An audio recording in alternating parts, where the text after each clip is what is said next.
10th class का हमारे पास first chapter and first lecture है चैप्टर नंबर 10 का simple harmonic motion and waves. First topic है जी हमारे पास सिंपल हार्मोनिक मोशन।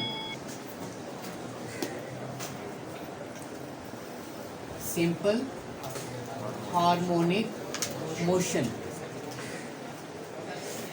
जी बच्चे, सिंपल हार्मोनिक मोशन हमारे पास किसी भी ऑब्जेक्ट की एक ऐसी मोशन होती है जिसमें ऑब्जेक्ट जो है एक फिक्स पॉइंट के अलोंग बच्चे क्या करता रहता है, ऑसिलेट करता रहता है। उस मोशन को क्या कहते हैं बच्चे, हम सिंपल हार्मोनिक मोशन कहते हैं जी। डिफाइन लिखते हैं हम इसकी, simple harmonic motion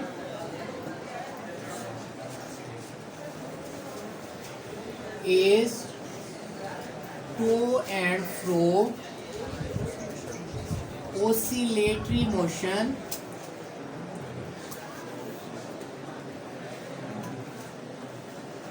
of an object and in which acceleration is directly proportional to the displacement। Acceleration जो है डिस्प्लेसमेंट के बच्चे क्या होता है, डायरेक्टली प्रोपोर्शनल होता है फ्रॉम मीन पोजीशन। बच्चे मीन पोजीशन क्या है जी, उसकी जो फिक्स पॉइंट जिसके अलोंग ऑब्जेक्ट क्या करता है, ऑसिलेट करता है, उसे हम क्या कहते हैं, मीन पोजीशन कहते हैं। क्लियर बच्चे जी। बच्चे इसकी हम एग्जांपल्स कर लेते हैं कुछ।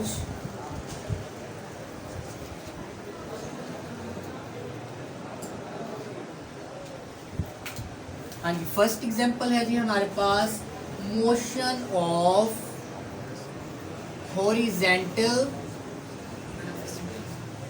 Mess spring system.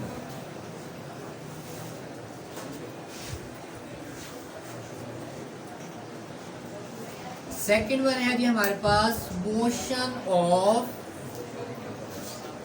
Simple pendulum.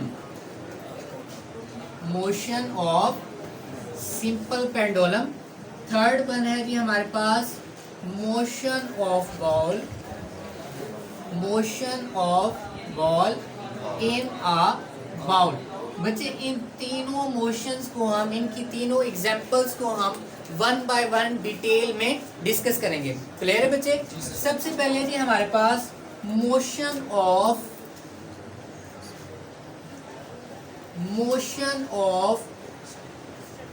Horizontal mass spring system.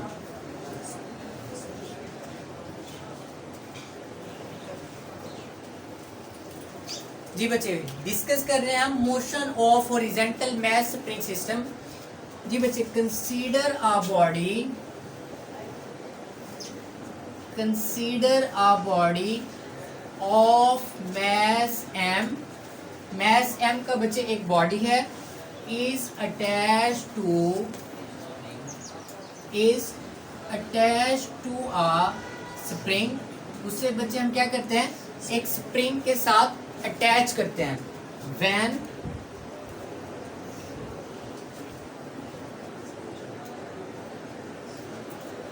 mass is displaced at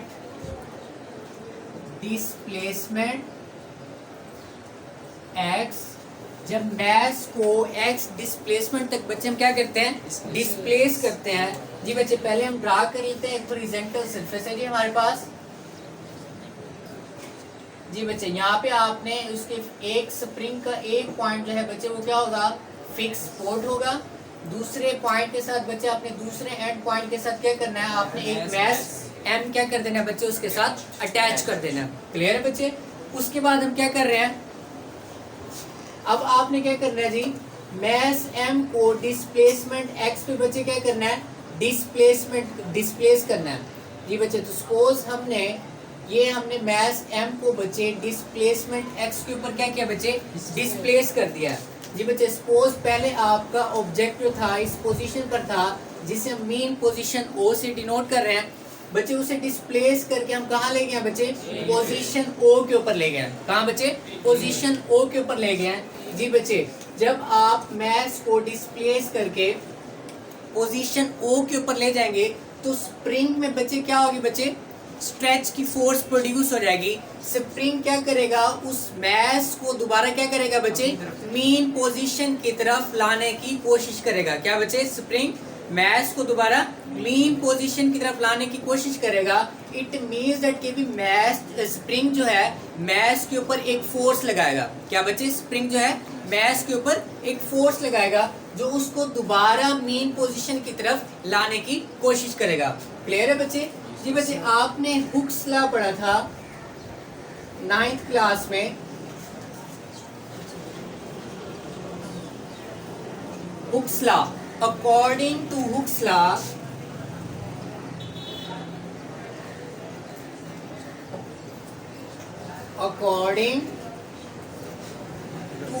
law stress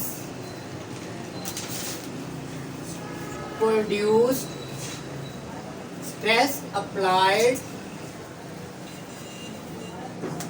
on a material, किसी मटेरियल के ऊपर जब स्ट्रेस अप्लाई करते हैं, is directly proportional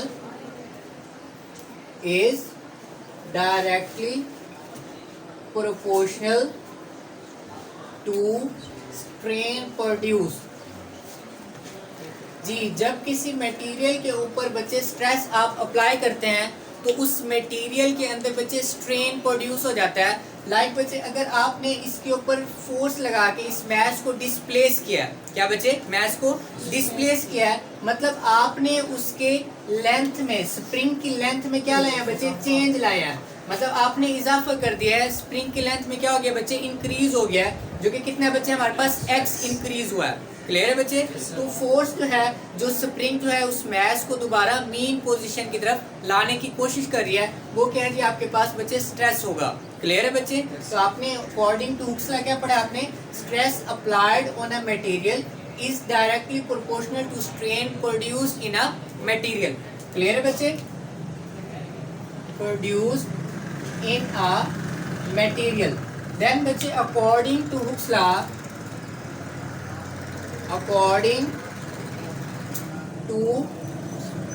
law, force F applied on mass M by spring, spring जो है मास m के ऊपर बच्चे जो फोर्स लगा रहा है इज डायरेक्टली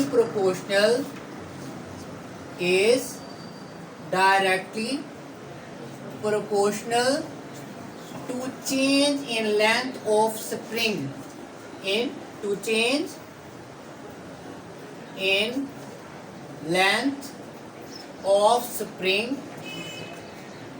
जो कि क्या है हमारे पास बच्चे x है। तो इसी स्टेटमेंट को बच्चे हम मैथमेटिकल फॉर्म में लिखते हैं। क्या होगा जी बच्चे, आपके पास फोर्स जो है वो डायरेक्टली प्रोपोर्शनल है किसके बच्चे, चेंज इन लेंथ, जो डिस्प्लेसमेंट x है आपका। क्लियर है बच्चे? अब बच्चे गौर से देखें कि जब आप बच्चे मास m को डिस्प्लेस करते हैं तो आपका डिस्प्लेसमेंट जो है वो इस डायरेक्शन में ट्रेवल हो रहा है। क्या बच्चे, डिस्प्लेसमेंट जो है वो इस डायरेक्शन में ट्रेवल हो रहा है, और जब स्प्रिंग जो है मास के ऊपर फोर्स लगाएगा तो वो फोर्स जो है बच्चे वो टुवर्ड्स द क्या है बच्चे, मीन पोजीशन। क्या है बच्चे, टुवर्ड्स द मीन पोजीशन, जो आपके पास रिस्टोरिंग जिसे हम फोर्स कहते हैं, जो ऑब्जेक्ट को दोबारा उसकी ओरिजिनल पोजीशन में लाने की कोशिश करती है। तो बच्चे इन दोनों की डायरेक्शन क्या है, ऑपोजिट है। क्या है बच्चे, ऑपोजिट है। ड्यू टू ऑपोजिट डायरेक्शन यहाँ पे आपके पास क्या आएगा बच्चे, नेगेटिव साइन आएगा। क्या बच्चे, negative sign. This negative sign represents that force and displacement are opposite direction। Clear है बच्चे? जी बच्चे, अब हमारे पास जब प्रोपोर्शनैलिटी को आप इक्वेशन में चेंज करते हैं तो आपके पास क्या आता है, कांस्टेंट यूज करते हैं। सपोज बच्चे आपके पास कांस्टेंट है जी k, f is equal to क्या रहेगा माइनस kx। क्लियर है? ये जो k है आपके पास, k is known as spring constant. K is known as spring constant and SI unit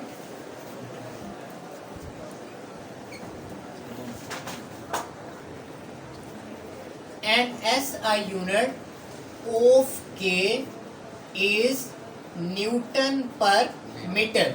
जी बच्चे, K कांस्टेंट का जो SI यूनिट है वो क्या होगा? न्यूटन पर मीटर।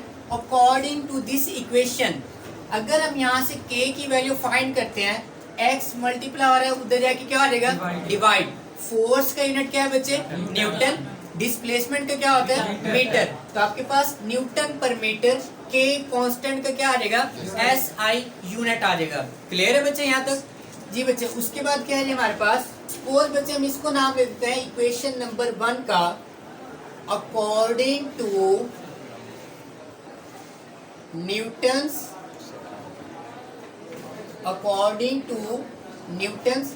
Second law. न्यूटन्स का सेकंड लॉ ऑफ मोशन क्या है हमारे पास? F is equal to ma। क्या है जी हमारे पास? F is equal to ma। ये सपोज बच्चे इक्वेशन नंबर 1 है, इसे आप नाम दे देंगे ये क्या है हमारे पास? इक्वेशन नंबर 2 है। दोनों इक्वेशंस की बच्चे लेफ्ट हैंड साइड क्या है बच्चे? सेम है। क्या है? सेम है। तो हम इनको कंपेयर कर सकते हैं बाय कंपेयरिंग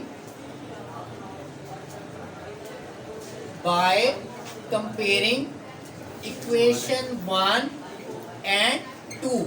इक्वेशन 1 एंड 2 को बच्चे अगर हम कंपेयर करें, देन आपके पास कुछ इस तरह की फॉर्म बन जाएगी। ma is equal to minus क्या आ जाएगा? kx।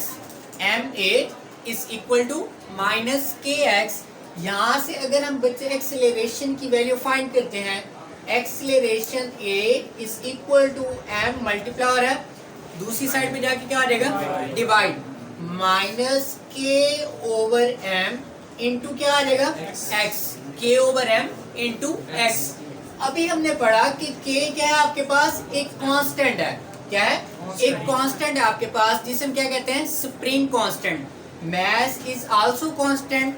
जैसे बच्चे अगर आप मैस को आप जितना मर्जी डिस्प्लेस करें, मैस की वैल्यू तो कम या ज्यादा नहीं होगी। मैस क्या रहेगा बच्चे? आपका कांस्टेंट रहेगा। ओवर आर मतलब k भी कांस्टेंट है, मैस भी कांस्टेंट है, then k over m is also a constant. दी बच्चे क्या है जी हमारे पास? k over m is constant. So बच्चे a is equal to minus constant into क्या आ जाएगा बच्चे? x। क्लियर है जी बच्चे? जब हम कांस्टेंट से अगर प्रोपोर्शनैलिटी में जाएं, कांस्टेंट आप रिमूव कर देंगे तो आपके पास इक्वेशन की जगह क्या आ जाएगा? प्रोपोर्शनैलिटी आ जाएगा। किस तरह से? a directly proportional minus x। a directly proportional minus x। जैसे हमने इस इक्वेशन से बच्चे प्रोपोर्शनैलिटी के किस में आए थे? हम इक्वेशन में आए थे कांस्टेंट लगाकर। इसी तरह से यहाँ से आप कांस्टेंट रिमूव करके इक्वेशन से दोबारा किस में आ गए? प्रोपोर्शनैलिटी में आ गए। क्लियर है?